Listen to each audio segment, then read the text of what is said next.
Suatu hari, Ibu Hall yang baik hati pergi menyirami bunga-bunga di kebun. Pada saat itu, ia melihat 3 pemburu gemuk mengintai rumahnya. Ibu Hall menghampiri mereka dengan penasaran. Hei orang asing, apa yang kamu lakukan di kebunku? Kebun dan rumahmu ini berada di wilayah berburu kami. Itu sebabnya kamu harus mengosongkan rumahmu secepatnya. Kami akan menghancurkan rumahmu dan membangun pondok berburu di sini. Oh, tapi bagaimana mungkin itu terjadi? Aku telah tinggal di rumah ini bertahun-tahun. Jangan persulit keadaannya, wanita tua. Jika kau tidak tinggalkan rumah ini, kami akan merobohkannya saat kau tertidur di malam hari. Para pemburu berjalan menuju rumah sambil tertawa. Ibu Hall berusaha hentikan mereka, tetapi gagal. Para pemburu mulai menghancurkan pintu dan kaca dengan kapak mereka. Ibu Hall segera menuju ke kebun bunga di dalam hutan. Dan ia berteriak meminta bantuan. Tolong aku, apakah ada yang mendengarku? Kemudian, Emily menyimak suara yang berasal dari sumur. Hah? Ibu Hall? Apakah itu kamu? Apa yang terjadi?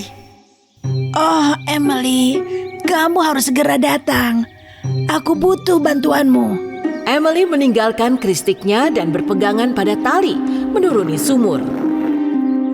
Ibu Hall sangat gembira bertemu dengannya. Oh, pagi ini 3 pemburu datang dan mulai menghancurkan rumahku.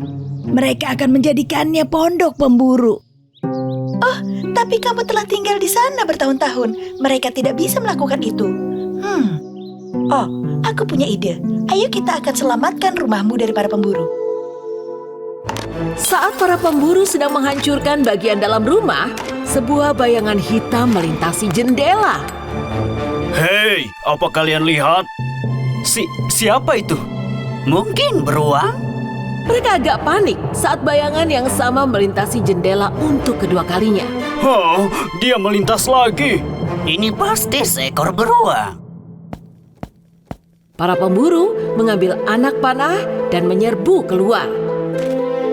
Tapi mereka tidak melihat seekor beruang, melainkan seorang penyihir tua jelek. Pemburu, rumah ini penuh dengan hantu dan peri. Pergi dari sini sekarang, sekarang! Para pemburu tidak sadar bahwa penyihir jelek itu sebenarnya adalah Ibu Hall. Tidak ada yang namanya hantu, penyihir tua. Hah. Jika kamu tidak percaya, bencana akan menghampirimu. Aku penyihir tertua di hutan ini. Apapun yang dikatakan Ibu Hall pada pemburu, ia tidak bisa meyakinkan mereka. Para pemburu terus masuk ke dalam rumah dan menghancurkannya. Ibu Hall berkata pada Emily bahwa ia telah gagal menipu para pemburu. Tapi Emily punya ide lain. Sebuah suara menakutkan mulai mengguncang dalam rumah. Saat 3 pemburu gemuk membuang keluar benda-benda dalam rumah satu persatu.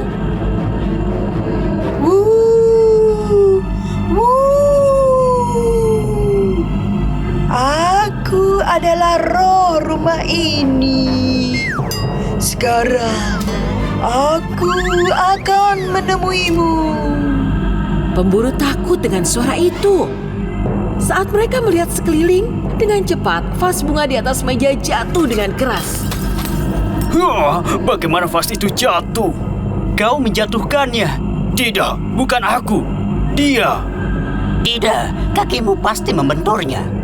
Berhentilah membuat suara seram itu. Aku tidak membuat suara itu. Apa yang kamu katakan? Itu bukan kami.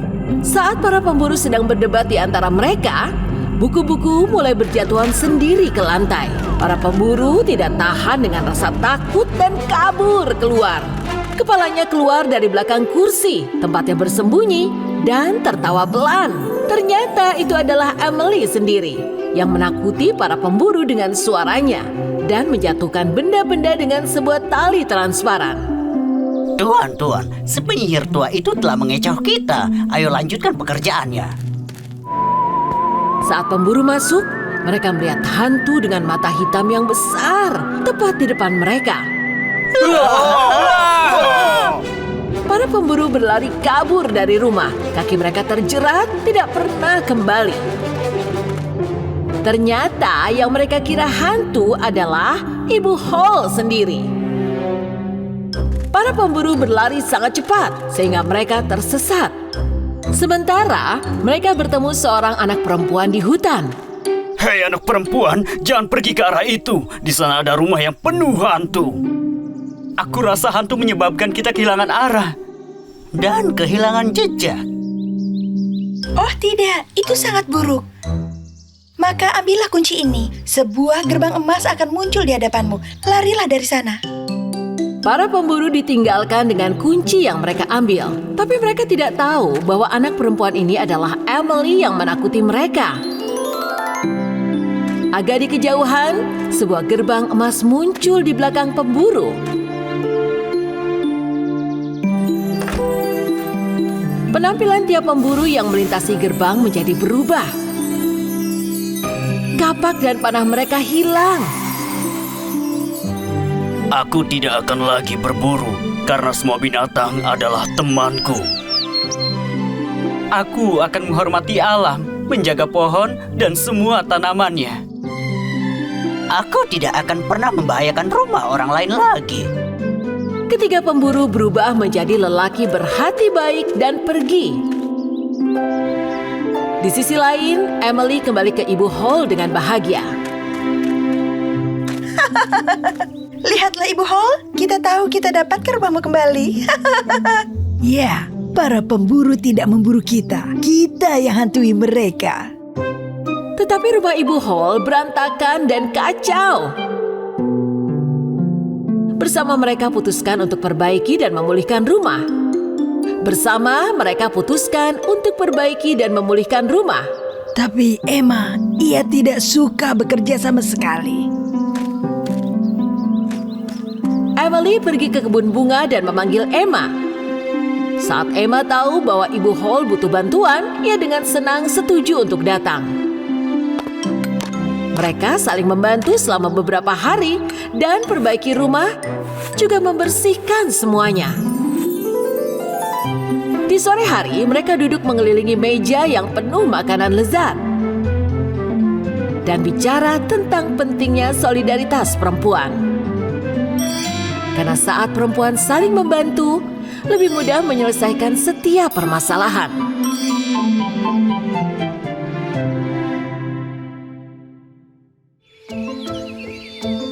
Di satu negeri, ada istana berwarna merah muda, tempat diadakannya pesta dansa yang mempesona. Dan para putri menari selama berjam-jam. Di sisi lain, mata satu, mata dua, dan mata tiga menghabiskan sepanjang hari bermimpi menari di istana itu. Karena untuk menuju istana harus mendapat amplop undangan. Tak ada satupun amplop yang sampai di rumah tempat mereka tinggal selama berbulan-bulan. Suatu hari, ibu mereka memberikan segenggam emas kepada mata tiga dan mata satu. Belilah baju baru untuk dirimu sendiri dengan emas ini. Kalau suatu saat amplop undangannya sudah sampai, kau bisa memakainya untuk pesta dansa, ujarnya. Saat gadis-gadis itu berebutan untuk berbagi emas, dua mata memperhatikan mereka dengan sedih. Ibu, aku juga ingin membeli gaun untuk pesta dansa. Bisakah kau memberiku emas juga? Ibunya mengeluarkan anting-anting tua yang tidak berharga dari sakunya dan melemparkannya ke depan dua mata. Ambil ini, jika itu berharga, kau bisa menukarnya dan membeli apa yang kau inginkan, ucapnya. Dua mata meninggalkan rumah sambil menangis. Karena ibunya menyayangi mata satu dan mata tiga, namun dia selalu memperlakukan mata dua dengan buruk. Dua mata memperhatikan kilatan di tepi sampah tidak jauh dari situ. Ketika dia mendekat dengan rasa ingin tahu, dia melihat bahwa itu adalah sepasang sepatu merah. Saat dia hendak mencoba, teriakan ibunya menghentikannya. Dua mata, cepatlah kemari dan siapkan kami makan. Dua mata dengan cepat memasuki rumah dan menyembunyikan sepatunya di bawah selimut tanpa ada yang mengetahuinya. Akhirnya, hari yang dinanti pun tiba. Saat mata 1 dan mata 3 sedang mencoba pakaian baru yang mereka beli dari pasar, sebuah amplop emas masuk dari bawah pintu. Ibu yang menemukan amplop itu berteriak kegirangan.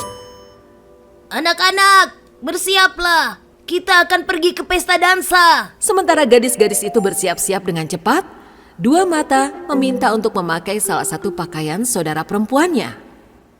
Ini milik kami. Kau tidak boleh memilikinya. Dan kau tidak bisa pergi ke pesta dansa dengan pakaian ini. 2 mata pergi ke kamarnya dengan sedih. Saat saudara perempuan dan ibunya meninggalkan rumah untuk pergi ke pesta dansa, dia mengambil sepatu yang dia sembunyikan di bawah selimut. Sepatu merahku.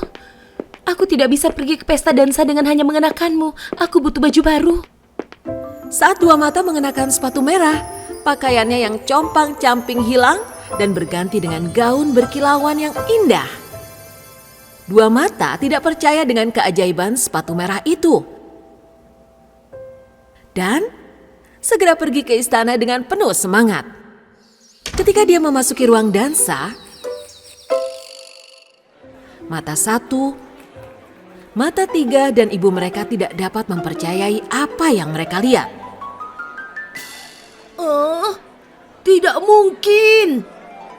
2 mata tampak begitu cantik dengan sepatu ajaibnya, sehingga gadis-gadis muda lainnya tidak bisa beranjak dari tempat duduk mereka dan memperhatikannya dengan penuh kekaguman.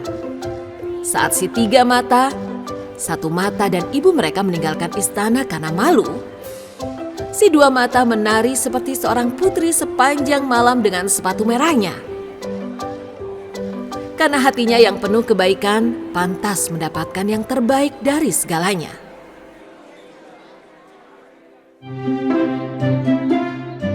Dahulu kala, di sebuah desa yang jauh, ada seorang wanita yang licik yang tidak suka bekerja sama sekali. Wanita ini memiliki 2 anak perempuan bernama Emily dan Emma. Emma adalah seorang gadis pemalas dan tidak berbakat. Di sisi lain, Emily adalah seorang gadis yang sangat pekerja keras dan begitu berbakat. Tapi, ibu mereka lebih mencintai Emma karena dia lebih muda dan dia masih memperlakukannya seperti bayi. Itu sebabnya dia menyuruh Emily untuk melakukan semua pekerjaan. Emily, ayo cepat bersih-bersihnya dan segera selesaikan sulamannya. Karena kemalasan ibu dan adik perempuannya, hanya Emily yang pergi ke pasar di siang hari untuk menjual kerajinan jahitan tusuk silangnya. Ketika dia pulang ke rumah, ibunya hanya mau memasak untuk Emma. Di sisi lain, Emily mencoba untuk merasa kenyang dengan memakan makanan sisa. Suatu hari, Emily pergi keluar menuju ke tepi sumur untuk membuat jahitan tusuk silang. Dia mulai menyulam jahitan tusuk silangnya dengan kain rajutan di tangannya. Pada saat itu, tiba-tiba seekor ayam jantan menaikinya dan mulai berkokok. Kokoruyuk, kokoruyuk. Apa yang kau lakukan di atas kepalaku, ayam jantan? Oh tidak, sulamanku jatuh. Emily begitu sedih karena dia telah menjatuhkan jahitan tusuk silangnya ke dalam sumur. Kalau ibu tahu, dia akan sangat marah. Aku harus bagaimana sekarang? Kokoruyuk, gunakan akalmu pakai ember itu. Ember berakal, kokoruyuk. Emily, seperti yang dikatakan ayam jantan, dia meraih ember yang tergantung di sumur. Dia baru saja akan mengambil ember dengan tangannya ketika dia kehilangan keseimbangan sejenak dan mulai jatuh ke dalam sumur. Ketika Emily membuka matanya, dia mendapati dirinya ada di sebuah taman yang dipenuhi bunga berwarna-warni. Tempat yang sangat indah. Aku ada di mana sekarang? Ketika dia berjalan sebentar, seekor kelinci muncul di depannya. Tolonglah aku. Aku tidak bisa menariknya keluar. Emily bergegas menolongnya dan menarik wortel yang diinginkan kelinci dari dalam tanah dalam satu gerakan. Saat kelinci pergi dengan senang hati, Emily pun pergi. Terima kasih banyak, ini enak sekali. Dia melihat setangkai mawar yang akan mengering di sedikit kejauhan. Hei, tolong beli aku sedikit air, atau aku akan layu dan membusuk. Emily bergegas pergi ke air mancur untuk memenuhi keinginan mawar, mengambil air di telapak tangannya dan mengguyurkannya ke dalam akar sang mawar. Mawar dihidupkan kembali dan mengeluarkan aroma segar. Terima kasih banyak, hidupku akan lebih panjang. Emily melanjutkan perjalanannya. Setelah beberapa saat, dia menemukan sebuah rumah. Di depan rumah itu, seorang wanita aneh yang tampak seperti penyihir jahat sedang menatapnya. Emily sangat takut pada wanita ini. Dia ingin segera pergi dari sana. Kau tidak perlu takut padaku, anakku. Kemarilah, ada yang harus aku katakan padamu. Emily pergi menuju wanita itu dengan rasa penasaran. Namaku Holly. Semua orang sangat menyukaiku. Jika kau menjaga rumah kecilku dengan sangat baik, kau boleh tinggal selama yang kau mau. Yang kau perlu lakukan hanyalah menutup tempat tidurku dengan bulu angsa setiap paginya. Dan aku juga tidak tahu arah jalan pulang. Jadi aku bisa tinggal di sini beberapa saat. Emily menjaga rumah itu dengan sepenuh hati, seperti yang diinginkan Ibu Hall. Setiap pagi, tanpa bosan, dia tidak lalai menutup tempat tidur Ibu Holly dengan bulu unggas. Ibu Holly sangat menyayangi Emily. Lalu dia menyiapkan makan malam yang sangat lezat untuknya. Begitulah hari-hari berlalu. Meskipun Emily sangat senang di sini, dia mulai merindukan rumah aslinya. Ibu Holly, kau tahu aku sangat menyayangimu, tapi aku ingin segera pulang. Oh, Emily, aku sangat senang kau bekerja dan menemaniku di sini. Tentu saja kau boleh pulang sekarang, dan aku akan segera mengantarkanmu. Oh, terima kasih, Ibu Holly. Ibu Hall membawa Emily ke sebuah pintu emas yang besar. Saat Emily melewati pintu ini, dia mengenakan pakaian yang baru dan emas. Ada sedikit hadiah untukmu karena kau telah bekerja dengan cinta. Dan ini adalah sulaman yang kau jatuhkan ke dalam sumur. Ambillah. Terima kasih banyak, Ibu Holly. Kau adalah orang yang baik. Kemudian, Ibu Holly menutup mata Emily dengan tangannya dan memintanya untuk menghitung sampai 3. 1, 2, 3. Saat Emily membuka matanya, dia mendapati dirinya berada di depan rumahnya. Kokoroyo. Emily kembali, dia seorang gadis emas sekarang. Kokoroyo. Melihat Emily, ibu dan adiknya Emma sangat terkejut. Tapi bagaimana mungkin? Di mana kau dapatkan gaun cantik itu? Emma, diam! Anakku sayang, ibu sangat khawatir padamu. Katakanlah di mana kau dapatkan semua perhiasan ini? Emily menjelaskan semuanya satu persatu. Pada saat itu, ibunya berpikir bahwa Emma juga bisa melakukan hal yang sama. Dengan tamaknya, dia mengirim Emma ke tepi sumur. Emma menjatuhkan jahitan tusuk silang ke dalam sumur. Dia melompat mengejarnya. Ketika dia membuka matanya, dia menemukan dirinya di dalam taman yang misterius di mana Emily berasal. Dia melihat seekor kelinci setelah berjalan beberapa saat. Kelinci itu meminta pertolongan pada Emma untuk mengeluarkan wortel dari tanah. Aku tak mungkin mengotori tanganku hanya untuk seekor kelinci. Emma berjalan tanpa menolong kelinci itu. bahagia melihat setangkai mawar yang mengering di depannya.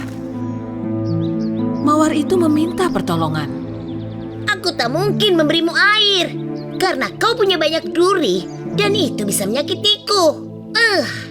Emma pergi tanpa membantu mawar.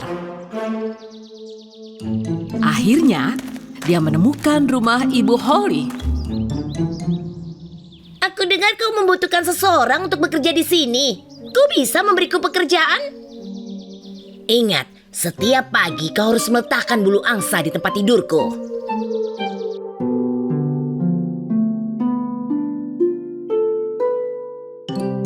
Emma menyetujui semuanya. Dia bekerja dengan baik di hari pertamanya. Meletakkan bulu unggas dengan rapi di atas kasur. Tapi di hari-hari berikutnya, dia mulai menghindari pekerjaan. Rumah itu mulai kotor hari demi hari. Dan Emma tidak peduli dengan bulu unggas di atas tempat tidur Ibu Holly.